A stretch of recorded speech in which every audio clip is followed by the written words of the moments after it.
इसके बाद अब आते हैं फोर्थ पार्ट पे। इसका जो इसका फोर्थ पार्ट है थोड़ा सा इसमें अलग है, बाकी बस पहले के जैसे ही हो जाएगा। ये है 0.2x plus 0.3y is equal to 1.3। उसके बाद 0.4x plus 0.5y equal to 2.3। तो ये दो इक्वेशन है। एक बार मैं इसको चेक कर लेता हूँ। जब भी आप क्वेश्चन करो तो एक बार चेक कर लो कि क्वेश्चन सही उतारा है नहीं उतारा। फिलहाल तो मैंने तो सही उतारा। तो एक को फर्स्ट इक्वेशन मान दे रहे हैं, दूसरी को सेकंड इक्वेशन मान दे रहे हैं, ठीक है ना। अब इस क्वेश्चन में खास बात ये है कि इसमें पॉइंट में दिया, दशमलव में क्वेश्चन दिया हुआ है, ठीक है ना।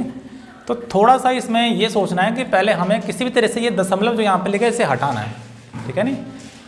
तो इस दशमलव को हटाने के लिए जैसे 0.2 है, इससे दशमलव अगर मुझे हटाना है तो एक अंक के बाद दशमलव है तो मैं इसमें 10 का मल्टीप्लाई करूँगा तो ये 2 हो जाएगा, ठीक है ना। आप अगर मल्टीप्लाई करोगे ना 0.2 में अगर 10 के मल्टीप्लाई करोगे तो आपका 2 ही आने वाला है, ठीक है ना। मान के चलो ऐसा होता है 0.02 ऐसा होता तब हम 100 का मल्टीप्लाई करते, ठीक है ना। 0.002 होता तो हम 1000 का मल्टीप्लाई करते, है ना। तो हर केस में 2 ही आता, ठीक है ना। एक अंक के बाद दशमलव है तो हम 10 का मल्टीप्लाई करेंगे, ठीक है। ऊपर भी सेम दिया होगा और नीचे भी सेम दिया होगा एक अंक के बाद। तो आपको अगर दशमलव हटाना है, अच्छा ऐसा नहीं कि बिना दशमलव हटे नहीं हो सकता, तब भी हो सकता है। तो हो सकता है आपको कैलकुलेशन में थोड़ा सा प्रॉब्लम आए, ठीक है ना। तो कोशिश ये कर लो कि पहले ये जो दशमलव यहाँ पर दिया उसको हटा लो। हटाने के लिए 10 का मल्टीप्लाई कर दो, ठीक है ना। तो जो भी हम मल्टीप्लाई करेंगे पूरी इक्वेशन में मल्टीप्लाई होता है।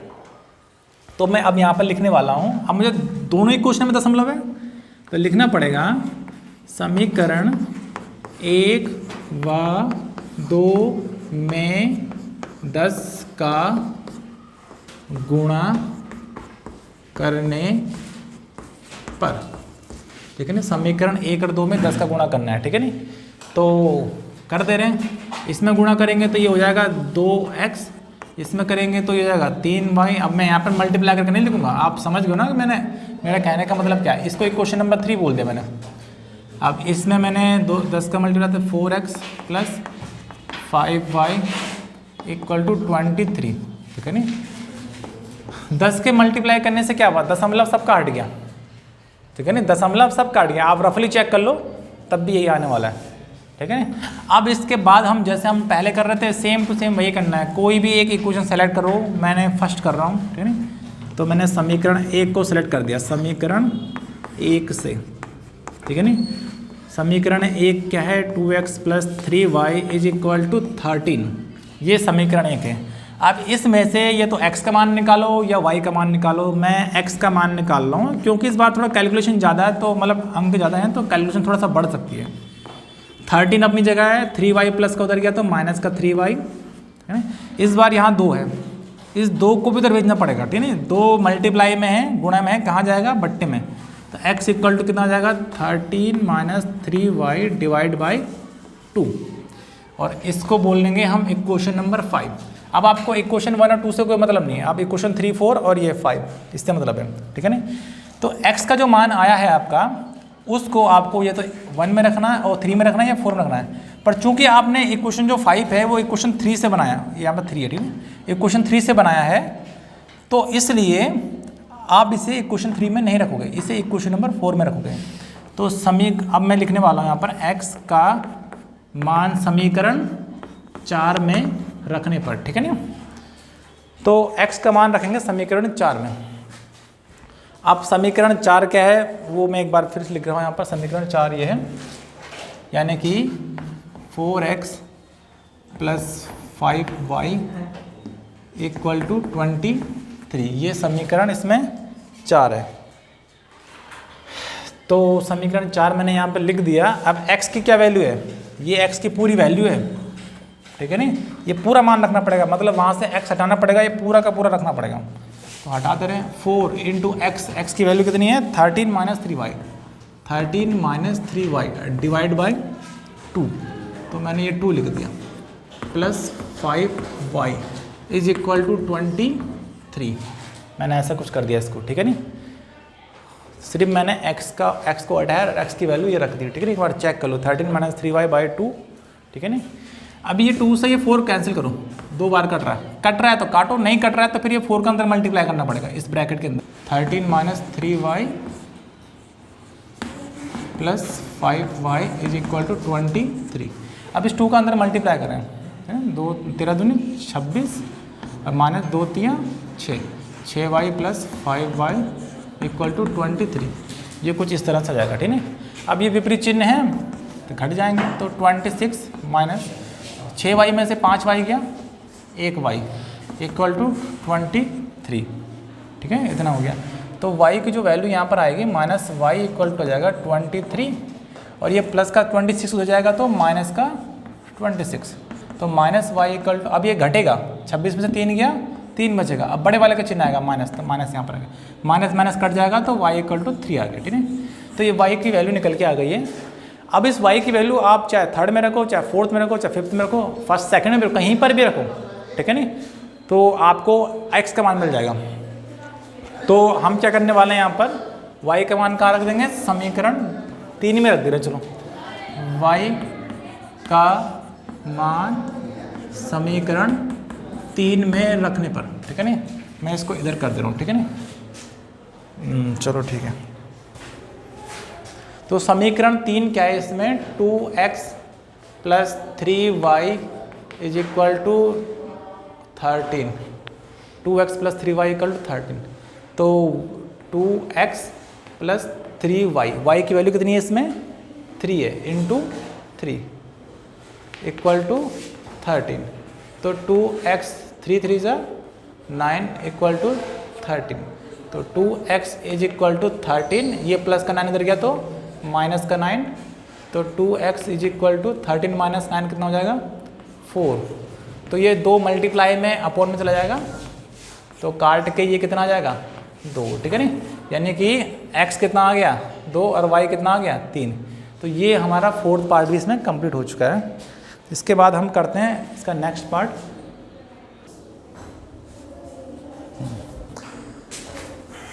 अब इसके बाद फिफ्थ क्वेश्चन है इसमें, इस क्वेश्चन में बस अलग इतना ही है कि ये अंडर रूट में दिया गया है बस, ठीक है। इस क्वेश्चन में अलग इतना ही है कि अंडर रूट में दिया है, तो जैसे हम पहले करते हैं करना वैसे ही है, तरीका वही रहेगा।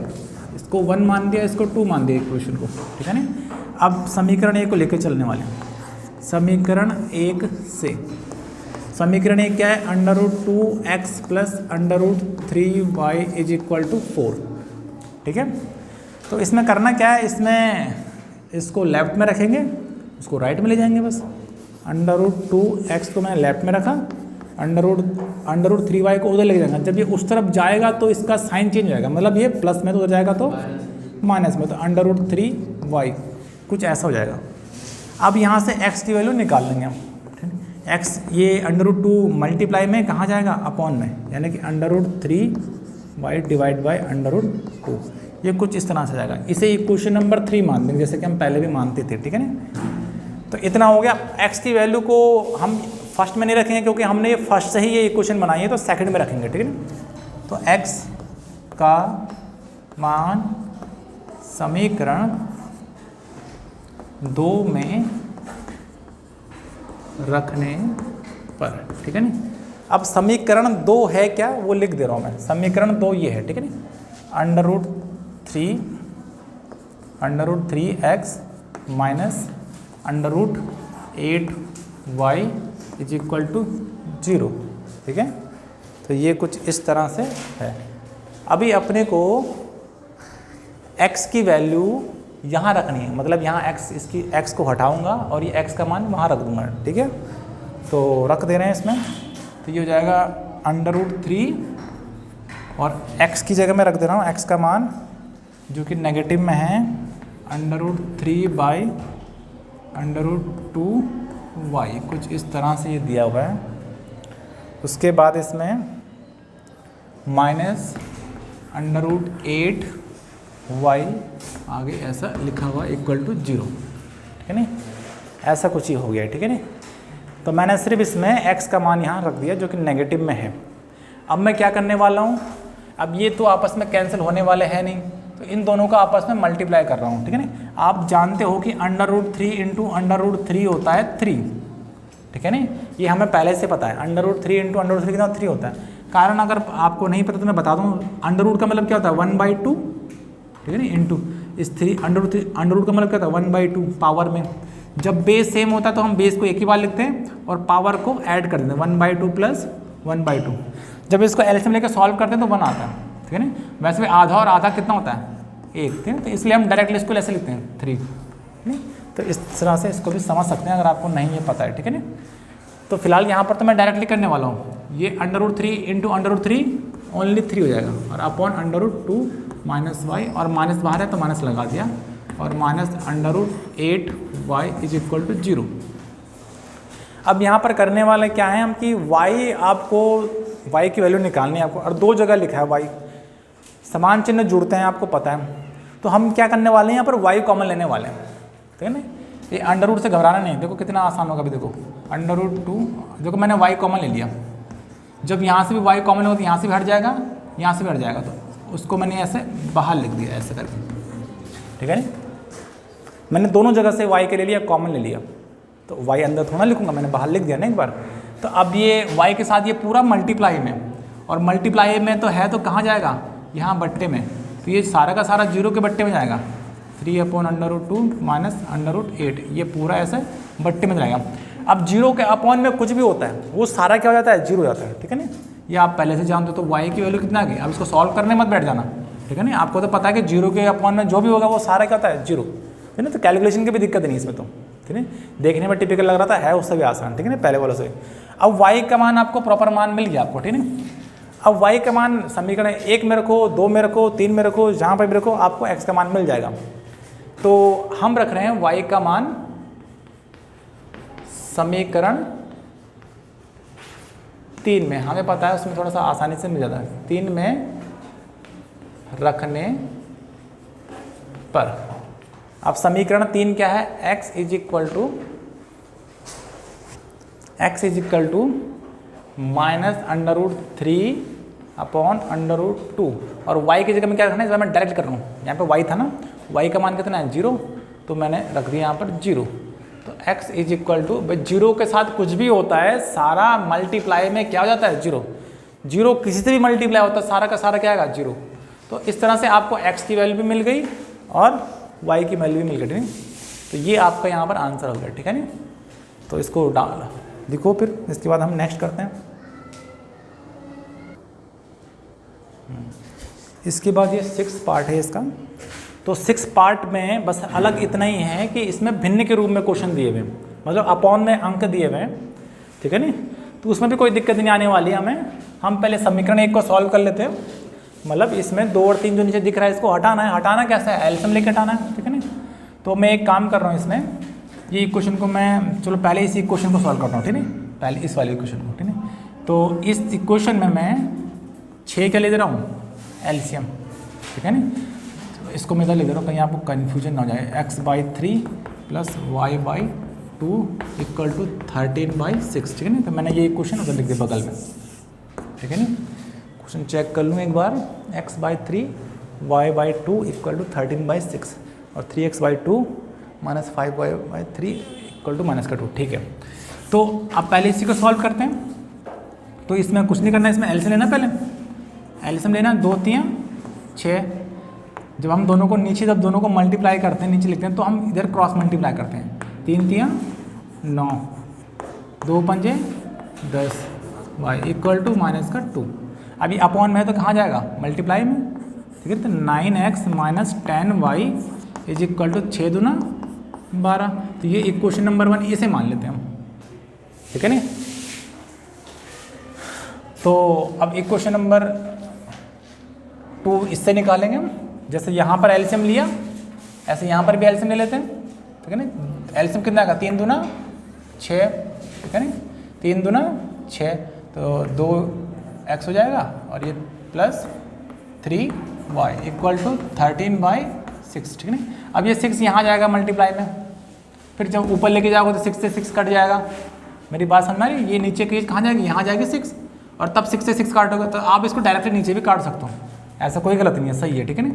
तो ये जाएगा 2x plus 3y is equal to 13। ये इक्वेशन नंबर 2 हमारी हो गई, इक्वेशन फर्स्ट और इक्वेशन नंबर 2 हमारी बन गई यहाँ पे, ठीक है नहीं। अब इसको पहले की तरह ही सॉल्व करना है, समझ रहे हो, कोई भी तुम्हें आसान लगे। इस बार मुझे आसान इसमें सेकंड इक्वेशन लग रही मुझे, तो इस बार मैं दूसरी इक्वेशन लेके चल रहा हूँ, ठीक है नहीं, घबराना नहीं, आप मर्जी आपकी पहले लेके चलो, ठीक है नहीं। तो मैं लेके चल रहा हूँ समीकरण 2 से समीकरण 2 है क्या, 2x + 3y = 13। अब यहाँ से इधर x का मान निकालो या y का मान निकालो, मैं x का ही निकाल दे रहा हूँ। तो 2x = 13 - 3y, इस प्लस के 3y को उधर भेजा तो माइनस का 3y हो गया। तो ये जो x = जो निकल के आ रहा है यहाँ पर, ये 2 मल्टीप्लाई में कहाँ जाएगा, अपॉन में, तो मैंने इसे अपॉन में भेज देते हैं। तो ये क्वेश्चन नंबर 3 बन गए पहले की तरह, ठीक है। अब जैसे पहले कर रहे थे ना इसमें, अब x का मान कहाँ रख देंगे, समीकरण किस में रख देंगे। अब ये 2 से तो बनाया है ना ये, तो 2 में नहीं रखना, अब किस में रखना है, 1 में रखना है। तो x का मान समीकरण 1 में रखने पर, तो समीकरण 1 में रखने पर हो जाएगा 9x - 10y = -12। ये समीकरण 1 है। तो x की वैल्यू कितनी है इसमें, x, अब यहाँ से x को हटाएंगे और ये हो जाएगा 13 - 3y / 2। ये कुछ इस तरह से आएगा, -10y = -12। देख लो कहीं पर कोई प्रॉब्लम तो नहीं है इसमें, सही क्वेश्चन आ रही है। 9x - 10y = -12 और x की वैल्यू हमने रख दी 13 - 3y / 2, तो ये सही है, ठीक है नहीं। अगर ये कट रहा है तो काटो, नहीं कट रहा तो अंदर मल्टीप्लाई कर दो, ठीक है नहीं। तो 13 9 में कितना होता है, 117 -9 3 27, ठीक है। इससे भी करना पड़ेगा, इससे भी करना पड़ेगा, और डिवाइड बाई कितना है 2, ठीक है नहीं, और -10y = -12, ठीक है। तो ये कुछ इस तरह से आ गया इसमें, ये 10y लिखा है मैंने, ठीक है ना, 10y। इसके बाद अब देखो हम पहले, अब देखो यहाँ पर हमें क्या लेना पड़ेगा, एलसीएम लेना पड़ेगा, ठीक है नहीं। यहाँ पर हमें एलसीएम, क्योंकि भिन्न के रूप में ना ये, तो यहाँ लेना पड़ेगा हमें एलसीएम। हम इन दोनों, कई बार बच्चे इन दोनों को जोड़ देते हैं, अभी नहीं जोड़ना, ठीक है। ये भिन्न के रूप में पहले इनका एलसीएम लेना पड़ेगा। था एलसीएम ले दे रहा हूँ मैं, एलसीएम 2 ही आएगा, इसके नीचे कुछ नहीं तो क्या है, 1 है। तो 1 और 2 इसमें एलसीएम आ जाएगा, तो मैं लिख दे रहा हूँ सिर्फ 2, मैंने ऐसे एलसीएम ले लिया। तो वहाँ पर है 117, ठीक है ना भाई, 2 एकम 2, एक बार गया, 1 की गुणा उस पूरे से करनी पड़ेगी, ठीक है नहीं।